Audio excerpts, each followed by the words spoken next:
Dia dengar macam ada bunyi orang mengunyah tu guys. Bunyi dia macam macam tu bunyi dia guys. Padahal malam tu dia memang kerja seorang-seorang tau. Sebelum dia masuk bilik tu pun tak ada siapa yang teman dia guys.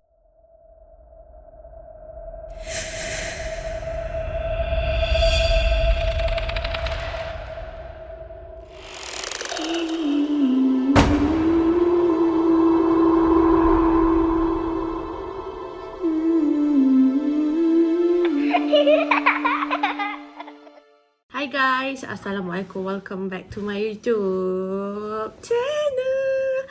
Hi guys. Okay guys, so sebelum tu aku nak cakap dengan korang, sorry kalau aku punya cara bercakap ni pelik sebab aku pakai retainer dan dia sangat-sangat tak selesa. Okay guys, so hari ni kita nak cerita pasal kisah seram guys. Ya, aku tahu memang lama sangat-sangat aku tak buat cerita kisah-kisah seram ni. Sebab apa? Sebab hari tu aku pregnant, so aku malas macam nak cerita seram sangat. Aku just react and then adalah sikit-sikit. Tapi hari ni disebabkan aku dah tak pregnant, aku dah habis pantang, aku dah beranak semuanya. So hari ni kita nak cerita pasal kisah seram buat bersalin guys. So disebabkan ramai sangat yang tertunggu-tunggu kan, dan ada juga subscriber aku yang subscribe aku sebab dia orang nak dengar cerita seram. So hari ni kita nak cerita pasal kisah seram guys. Tapi sebelum aku cerita, korang tolong like dulu video ni. Like ramai-ramai, like dulu, like siapa yang tengok ni tolong like, okay? Supaya video ni tersebar ke ramai orang gitu.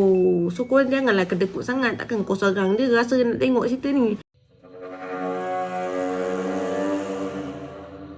So nak jadikan ceritanya, korang tahu kan yang mak aku dah meninggal. Arwah mak aku ni memang dia seorang nurse dekat ward bersalin tau. Macam tu. Dia macam nurse mak bidan macam tu lah dekat ward bersalin. Before ni dia pernah lah cerita kat aku pasal pengalaman-pengalaman seram dia, pengalaman-pengalaman masa dia bekerja dekat ward bersalin tu guys. Okay guys, dia lah nak dijadikan ceritanya hospital mana je tak ada kisah seram dia kan. Tak ada benda-benda yang mistik macam ni. So sepanjang mak aku bekerja dekat ward bersalin ni, macam-macam pengalaman yang dia dah lalui guys. Dan dia pernah share dekat aku. Antara salah satunya aku akan ceritakan balik dekat korang. Tapi sebelum tu aku nak ceritakan kisah pengalaman yang aku dah baca dekat internet guys, pasal kisah seram buat bersalin. And then barulah aku cerita pasal pengalaman seram arwah mak aku cerita dulu. So guys, cerita pertama yang aku baca pasal kisah seram buat bersalin ni memang aku rasa macam memang sangat-sangat mengerikan. Memang buat aku rasa meremang lah. Sebabnya ada satu hospital ni, dia cerita pasal nurse ni dia dekat ward bersalin tau. Kalau dekat ward bersalin, nurse dekat sana bukan hanya tolong proses kelahiran, tetapi diorang juga tolong untuk menguruskan uri untuk ibu-ibu yang baru lepas bersalin ni. Korang tahu tak uri ni apa sebenarnya? Uri ni guys, dia macam kantung kat dalam rahim mak-mak kau masa lepas lahirkan baby. Faham tak? So bila mak-mak kau beranak, macam aku beranak pun, kalau mak-mak kita beranak apa semua, uri tu akan keluar sekali dengan baby tau guys. So ada satu kantung untuk protect baby kat dalam perut rahim mak kau. Macam tu. So nak jadikan cerita ni, uri ni memang akan berdarah lah sebab dia keluar daripada dalam perut kan. So memang akan berdarah gila-gila lah uri tu. And then cerita dia dekat satu hospital ni tau. Dia pasal seorang nurse yang jaga dekat ward bersalin tu guys. Dia cakap sepanjang dia bertugas dekat dewan bersalin tu, ward bersalin tu memang akan always full guys. Memang akan ada banyak patient-patient dekat hospital. Lagi-lagi hospital government yang dia kerja tu lah. Walaupun padat, dia pelik tau dekat hospital tu. Sebab apa? Dekat dalam hospital tu ada satu bilik kosong di mana bilik tu memang tak digunakan tau. Memang akan kosong je sentiasa. Sebenarnya bilik tu, orang-orang dekat hospital tu cakap bilik tu dianggap keras oleh orang ramai dekat dalam staff-staff dekat hospital tu guys. Even guys, dekat dalam bilik kosong tu tak pernah jadi apa-apa, tapi vibe dekat dalam bilik tu memang agak seram lah bagi dia yang nurse ni cerita lah kan. So guys, nak ceritakan ceritanya, dia pernah dengar tau ada orang-orang dekat situ cakap ibu bersalin dekat hospital tu pernah kena rasuk berhampiran dengan bilik yang kosong tu guys. Dan ada juga yang cakap bilik tu sebenarnya ada penunggu yang duduk dekat dalam bilik tu. Penunggu tu adalah penunggu tapak tanah asal bangunan tu guys. Dan bukan tu saja, ada juga yang cakap dalam bilik tu sebenarnya ada saka yang pernah dibuang kat dalam bilik kosong tu guys. So nak dijadikan ceritanya, satu malam tu nurse tu kena bertugas seorang-seorang tau, berhampiran dengan bilik yang kosong tu lah. Tiba-tiba dia kata dia rasa macam dia diperhatikan. Dia rasa macam ada orang usia dia tengah buat kerja tau malam tu. Padahal dia seorang-seorang. Macam aku cakap tadi, dia memang seorang-seorang tau kerja malam tu dekat berhampiran dengan bilik kosong tu guys. Nurse tu dia cuba untuk fokus buat kerja tu sebab malam tu dia kena bersihkan udi ibu baru lepas bersalin. Dia cuba untuk concentrate tau malam tu. Tapi sebabkan aura-aura vibe yang seram ni, dia jadi macam tak boleh nak fokus tau guys. So guys, nak jadikan ceritanya, waktu dia tengah uruskan urin ibu yang baru lepas bersalin beberapa jam sebelum tu, dia kena cuci-cuci sikit tau uri tu. Sebab memang kerja diorang, sebelum diorang hantar balik dekat keluarga owner uri tu, nurse memang kena cuci sikit uri tu and then diorang kena masukkan dalam plastik. Tapi waktu tu nurse tu dia baru je letak uri tu ke atas troli belah kanan tau, and then dia pergilah dekat belah kiri bilik tu sebab dia macam nak sediakan peralatan-peralatan untuk dia uruskan untuk dia cuci uri tu guys. So masa dia tengah sediakan alatan-alatan untuk dia cuci uri tu dekat belah kiri bilik yang dia kata berhampiran dengan bilik kosong tu, tiba-tiba guys dia dengar macam ada bunyi orang mengunyah tu guys. Bunyi dia macam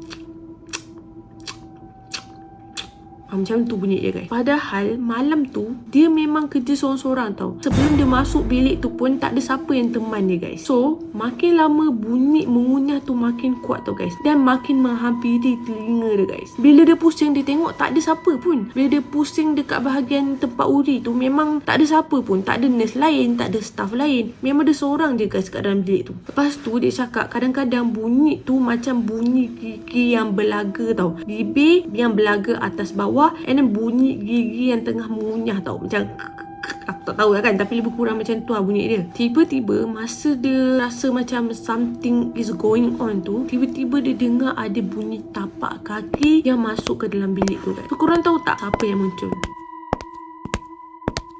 Bukan hantu guys. Ketua nurse yang dekat dalam hospital tu yang muncul kat dalam bilik tu guys. Aku tak tahu lah, mungkin dia tengah nak supervise ke nurse ni nak buat kerja ke apa kan. And then guys, tiba-tiba bila ketua nurse tu masuk je dalam bilik dia seorang-seorang tu, tiba-tiba ketua nurse tu jerit tau guys. Dia cakap macam ni, kau letak balik. Aku cakap kau letak balik. So nak jadikan ceritanya, nurse yang lagi satu tu pun pelik lah kan. Kenapa dia kena letak balik padahal dia nak buat kerja, dia tengah bertugas, and then dia nak cuci uri ibu bersalin tu. So dia pun malas nak panjang cerita, dia letaklah balik peralatan yang dia cuba untuk uruskan untuk dia basuh uri yang dia letak ke atas troli tu guys. Ketua nurse tu pun cakap, bukan awak tapi dia. Kau faham tak kat sini? Padahal nurse tu seorang-seorang je dalam bilik tu. Nurse yang lagi satu tu bukan ketua nurse tau, nurse yang tengah nak buat kerja tu lah. Tiba-tiba dia turun meremang tau. Dia macam pelik lah. So ketua nurse ni tengah cakap dengan siapa? Rupa-rupanya ketua nurse tu tengah cakap dengan satu entiti yang dia percayai tengah makan uri yang dia baru nak cuci tu guys. So maksudnya dia tak berseorangan lah malam tu. Memang ada something yang teman dia dalam tu guys. Dan something tu cuba untuk makan uri ibu yang lepas bersalin tu guys. So keesokan harinya, nurse yang bertugas malam tu terus demam selama seminggu guys. Sebab rupa-rupanya malam tu dia bukan keseorangan guys. Memang ada benda yang teman dia. Dan benda tu cuba untuk teman dia, cuba untuk kacau uri ibu yang lepas bersalin tu guys. Aku tak tahulah apa correlation benda tu nak makan uri ibu lepas bersalin, tapi memang benda tu betul-betul ada malam tu. Cuma dia je tak nampak. Mungkin ketua nurse tu ada sixth sense, dia boleh nampak benda tu. Wallahualam, dia pun tak tahu guys. So guys, pengalaman dia betul-betul seram. Masa aku baca tu pun memang meremang weh. Aku macam tak percaya, tapi memang itu yang dia sampaikan guys. So aku sampaikan balik. Nak dijadikan ceritanya, aku rasa video ni pun dah lama sangat. So aku rasa macam tak sempat untuk aku kongsikan pengalaman arwah mak aku sepanjang dia berjaga ward bersalin, dan kisah-kisah seram yang dia share kat aku sebelum dia tak ada guys. So aku rasa mungkin aku akan buat part 2. Kalau korang nak, korang komen dulu kalau korang nak untuk aku buat video part 2 pengalaman mak aku, pengalaman seram mak aku menjaga ward bersalin. So aku rasa tu saja untuk video kita hari ni. Sila komen, sila like, sila subscribe guys. Okay, so guys, aku rasa tu saja untuk video kita. Bye, Assalamualaikum, jaga diri, always stay safe, bye.